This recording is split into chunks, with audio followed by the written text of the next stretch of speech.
In this video, I'll be showing how you can create drop-down lists of variables referenced in a procedure or in a PRG. This is the 6th out of 9 videos in the IntellisenseX series. When it comes to variable names, there are two types of users: those who start with m dot and those who don't.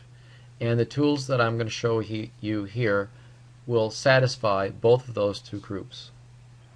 I'm going to start by showing what happens when you use the m dot notation.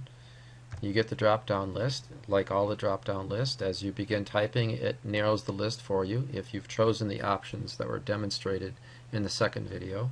And I can say MULT and choose that, and I will select that variable. Now, the thing about this is that it includes variables. This list includes not only variables that are the parameters and locals and privates, but also includes variables that have been created but not yet assigned to be in the local list. So I'm going to create a couple of variables, and now when I say m dot, those variables appear as well, even though they're not in the locals list yet. As a matter of fact, I can also create variables afterwards.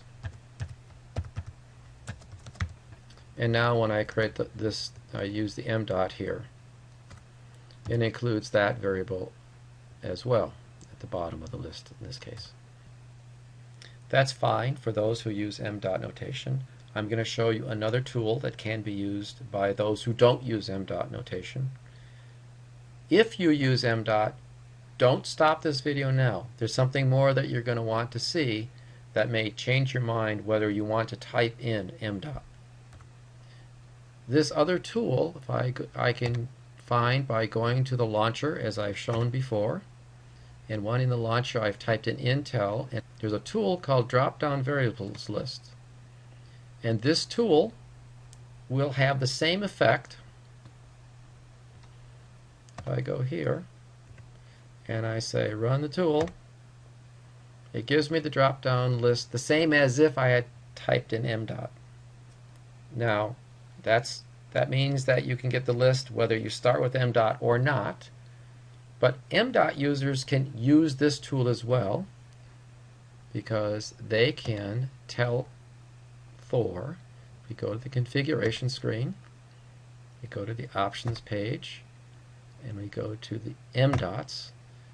On m dots, I'm going to say, you know what, I want to use m dot for my variable names. And now, when I go to here,